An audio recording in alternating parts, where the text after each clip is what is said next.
Welcome back, everybody, to the What's He On About Cricket podcast. I'm your host, Charlie Harden, and it's episode 27. We've had a week away, we've had a week off, and we are back. And we're going to start with a quick roundup of the county championship. That was a great week, wasn't it? Not a huge amount of cricket going on, but it was a great week nonetheless.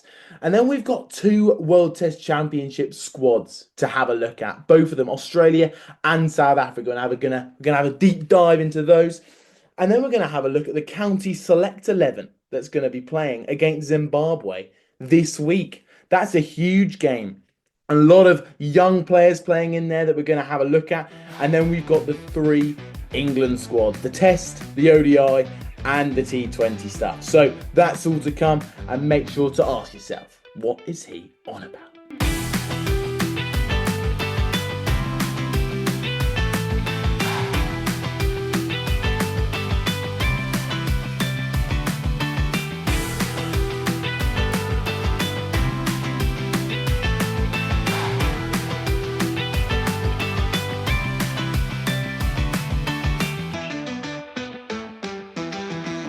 So, starting off the episode with the top performers of the county championship. What a week it was. We'll start in Division 1, where Essex saved a huge draw. With Matt Critchley and Michael Pepper batting out for a 500 balls, 100 more balls for Simon Harmer to save an incredible draw versus Yorkshire.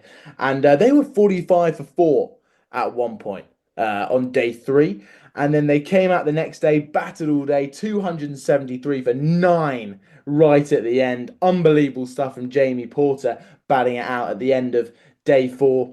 But gutting for Yorkshire as they struggle to really get their county championship up and running. Elsewhere at Trent Bridge, Nottinghamshire continue their fine form. Nottinghamshire absolutely nuked Hampshire with hundreds for Freddie McCann, the England Lions, and I think he might be under 19 as well. He got a good 100. Jack Haynes got a great 100. I think that's his second first-class ton.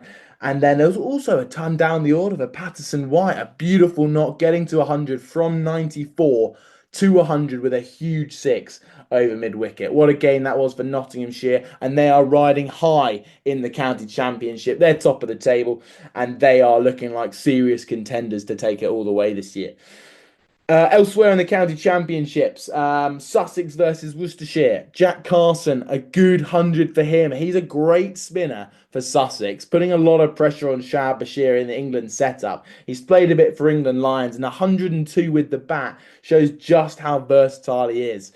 And Sussex, they beat Worcestershire, all right? And Worcestershire are struggling. It's really fair to say they are struggling. And they were set about 360 in the final innings, with Jake Libby, the opener, went on to hit 167 in that final innings, and Worcestershire still couldn't get it over the line. They are yet to win a game in the county championships this year. It's looking really, really ropey for them, and they've only got the one draw against Tom Banton's 371 versus Somerset.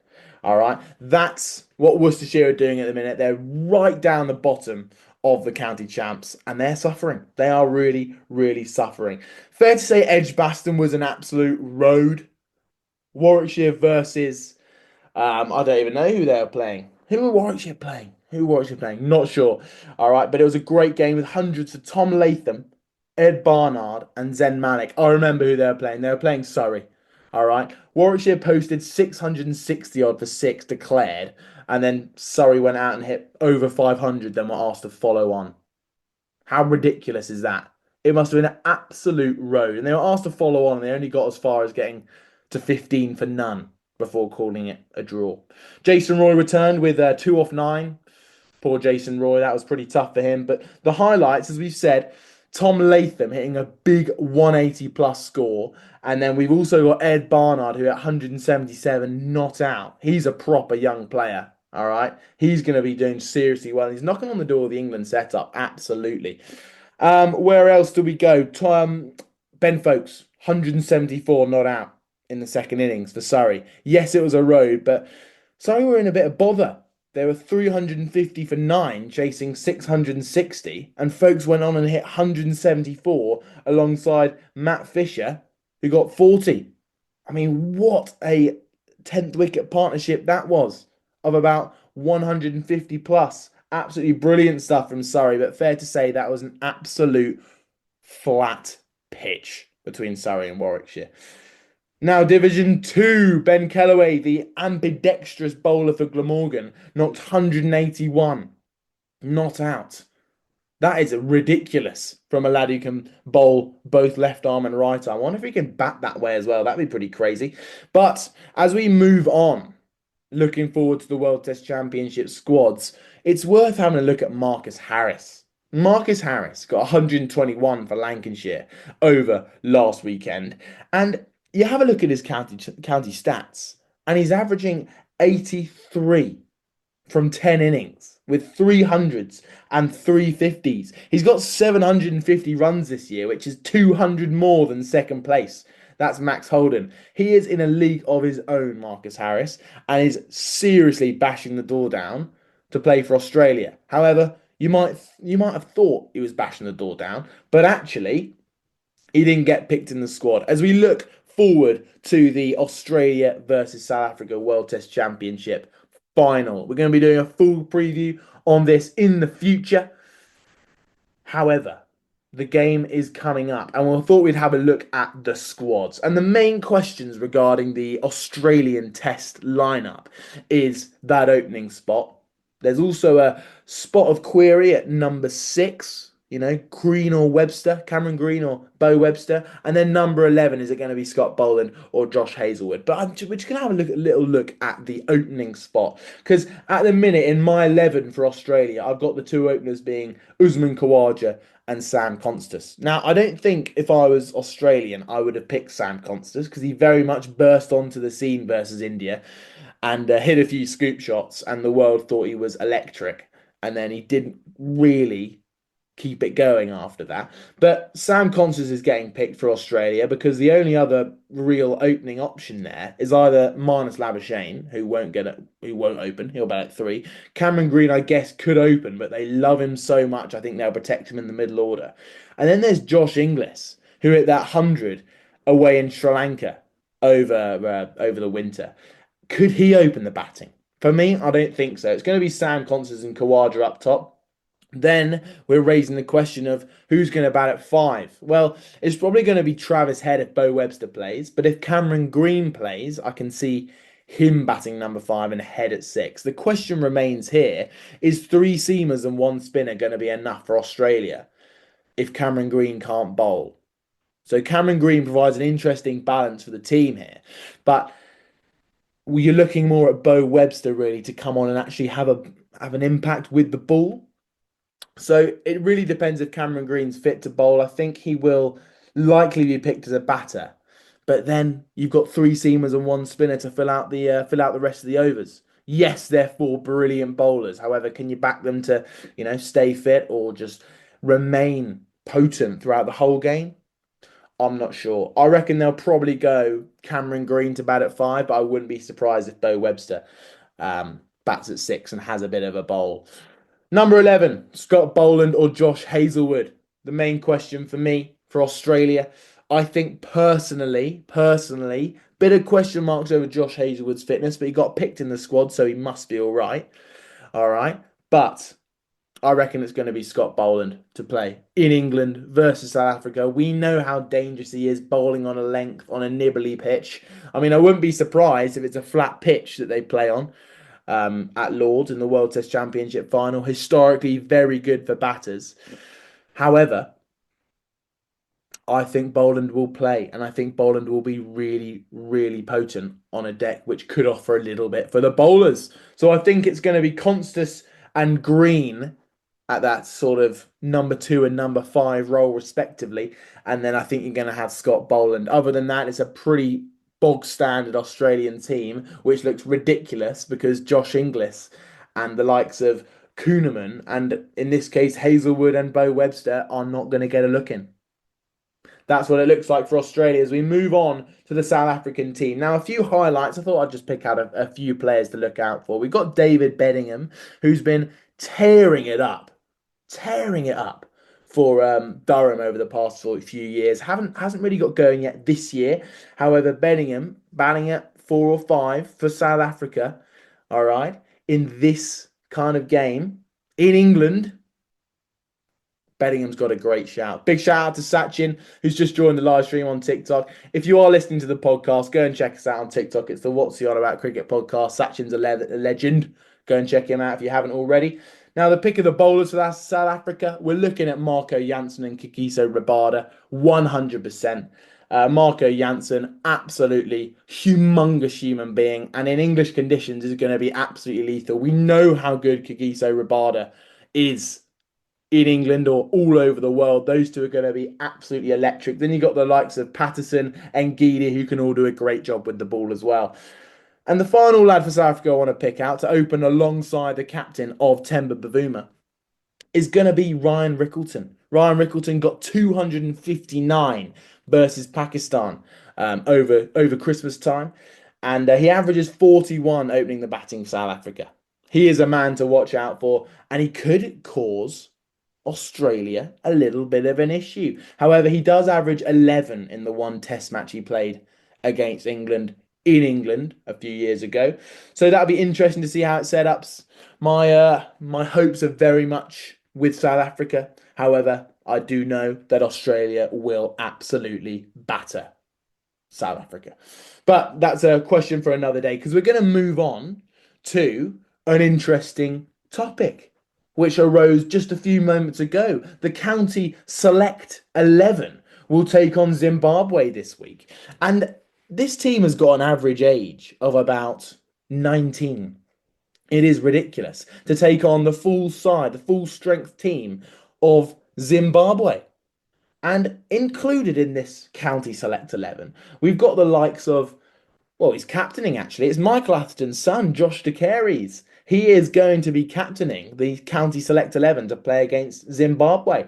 He's playing at Middlesex currently. He's 23 years old. And alongside him, another senior leadership role in this County Select 11, the 23-year-old, is Dan Mosley, the Warwickshire man. He's played plenty of England short ball cricket, but he's got the chance to go and see what he can do on the 4-day stage up against Zimbabwe.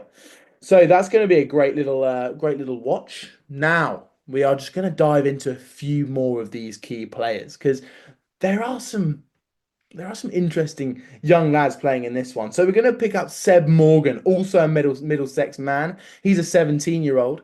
And Seb Morgan, I've actually watched him bowl. He goes to school at Winchester College, and he recently came back from an operation. And I saw him bowling at about 50% in the indoor school at Winchester College, and he was bowling absolute heat. And that's him at 50%. So he's definitely one to look out for. Another fast bowler to look out for is the 19-year-old from Hampshire, Eddie Jack. He bowls absolute heat. I've watched him play, and I've watched him almost knock the helmet off of one of my friends. Eddie Jack bowls absolute rockets. And in the high 80s is what I've heard. That's really interesting from a young 19-year-old who plays for Hampshire.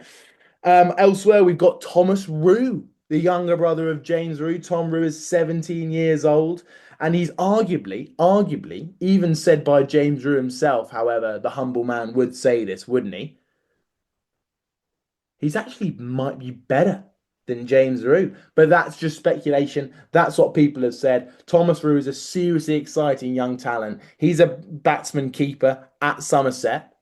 All right. So maybe we could get a bit of competition for places between the Rue brothers over the next few years. But finally, the man I want to pick out, a man who I've played one game of cricket with, and I played with him at school. I was in upper sixth, and he was in year 8. That's the difference. There was about 6 years between us, and he was playing in the first team. It's Ben Mays. And the shocking thing is, he is still at school and not even in upper sixth yet. Ben Mays, he got 100 for Hampshire's second 11 against Nottinghamshire's second 11 the other day.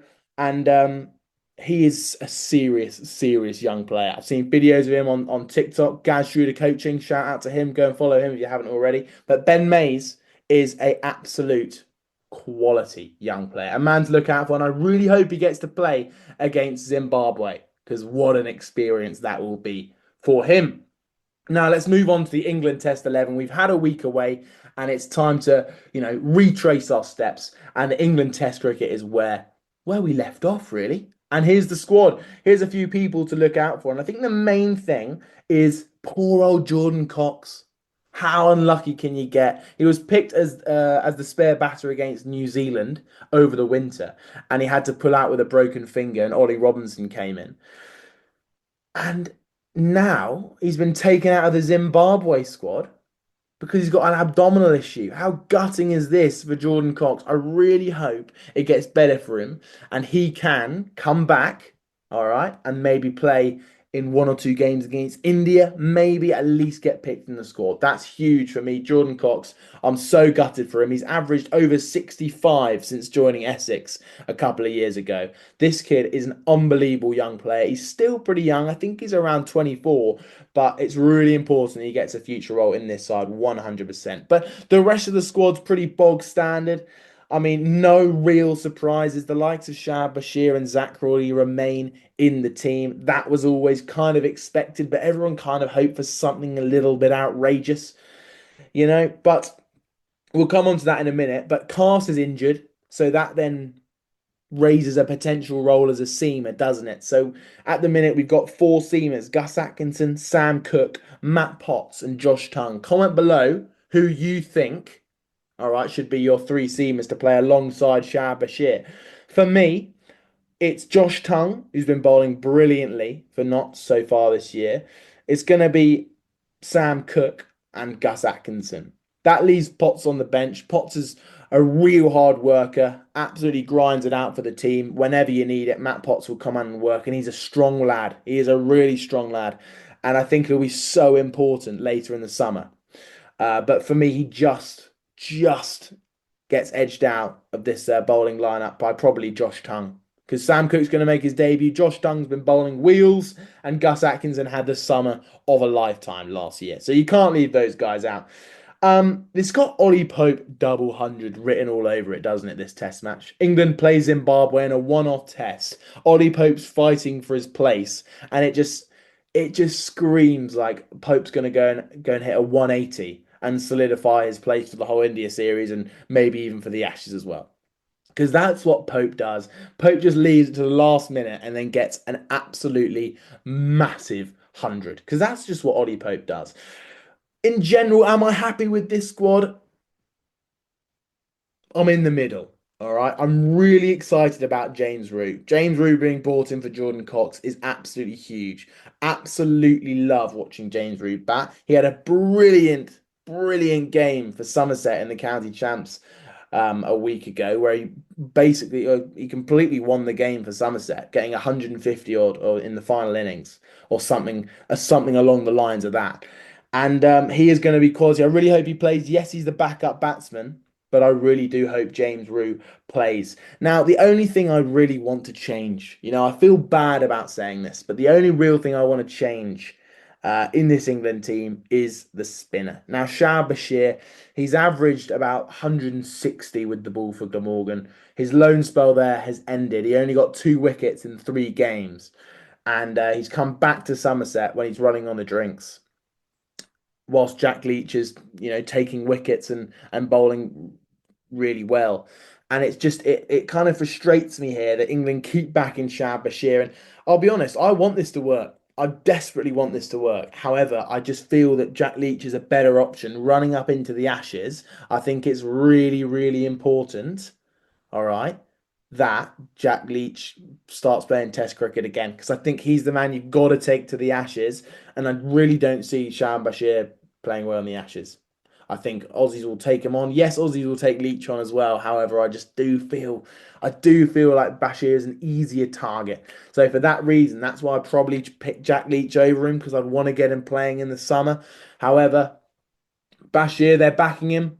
Therefore, we've all got to back him. Let's go, Shah Bashir. You are going to tear it up against Zimbabwe. Yes, Zach Crawley's going to play. And to be honest, yes, I've said a few things about maybe Tom Haines coming in and opening, maybe Hasib Hamid's return. But for me, I think Zach Crawley, yes, they love him. However, if that selection works, if that continues to work this summer, oh, that would be such a good feeling for Zach Crawley, and it'll mean that he can enter the Ashes with some confidence, go into the summer, get a few runs against India. If Zach Crawley can get it to work, that's the man. Sachin's just lobbed in 1,000 likes on the live stream. Big shout out to Sachin. Go and follow him on the TikTok. Absolutely quality player is Sachin. But before we end, we are just going to cover this final topic. The new ODI and T20 series coming up for England against West Indies. The squads have been released. It's Harry Brook's first squads as white ball captain. And in the ODI stuff, there's no real surprises, to be honest. Jofra and Bethel have made to pull out of the delayed IPL. They were gonna finish the end of that IPL. However, they have been pulled out for international duty to go and play the white ball stuff. Tom Hartley is in the ODI squad. That's a bit of a surprise. And Will Jacks returns. Tom Hartley, I really hope he gets a good few games. Great spinner. Maybe this is them trialing out Tom Hartley of can he play on the international stage in English conditions, whilst Bashir maybe can't quite get it up and running in the test stuff. That's what could happen. Yes, Will Jacks has returned after a pretty good spell in the subcontinent over the last couple of months, but I want to highlight Joe Root's return. Alongside Tom Banton, they continue off from where they left in the Champions Trophy. Those two hopefully roaring through that middle order, tearing it up against West Indies. But it's good to see Joe Root back in the white ball stuff, isn't it? He's had a little bit of time away, but he is back and better than ever. Now, here's where it gets spicy. Here's where we're going to end the show. It's the T20 stuff. All right. We're going to start off with the spinners. Rian Ahmed. Rian Ahmed's in the T20 squad. Knowing England and Rian Ahmed, he's probably going to be there as 12th man the whole series and not get a game whilst everyone else is shouting, all we need right now is an all-rounder who can bowl spin. But England don't pick him. That's what they do with Rian Ahmed, and I'm desperate to see him play for England. Now, Liam Dawson has been picked in the England squad. When everyone else thought all hope was lost for Liam Dawson, he is back. People were saying maybe the England selectors don't like him. Maybe he said something about not wanting to be picked in the England squad if he was going to be 12th man, because he has said that. But Liam Dawson is back, and it's rightfully so, isn't it? I mean, Liam Dawson has been tearing it up for Hampshire. He's been one of the players of the county championship. He's been Wisden Cricketer of the Year last year. All right. Almost 1,000 runs in the county championship. One of the top wicket takers with over 50 wickets in the county champs. This guy is quality. I honestly am surprised that he got picked for the T20 squad above all else, because I don't see that as his, outrageously strong format. However, he did play well in the SA20 in South Africa. He played really, really well out there. And who's not happy to see Liam Dawson back? I'm absolutely ecstatic about it. Elsewhere, we've got Bethel, Banton, Brook, Butler making up a brilliant batting lineup, and Ben Duckett as well. They are some top quality players, all beginning with B, other than Duckett, who's just got B at the front of his first name. Finally, a left field pick here for England in the T20 stuff. It's Luke Wood, the left-arm fast bowler for Lancashire. Hardly played at all for Lancashire last year, I don't think. Hasn't played for them this year. He's been in the Pakistan Super League, and he's been bowling well with best figures so far of 4 overs, 3 for 28. Luke Wood will be an interesting pick, left arm. Maybe they're trying to replace Sam Curran because he's not been picked in this team. And finally, we end the show knowing that the 37-year-old Adil Rashid has been picked for England once again to tear through the West Indies lineup. So that has been a roundup of the county champs, a look up at all the England squads and even the county select 11. That's something I'm really, really excited about to happen this week. We'll review it maybe at next episode. So I hope it all got answered, everybody, on the TikTok live stream and the podcast. Make sure to leave a review, follow wherever you're listening to this on. And I hope the question got answered of what is he on about. Cheers.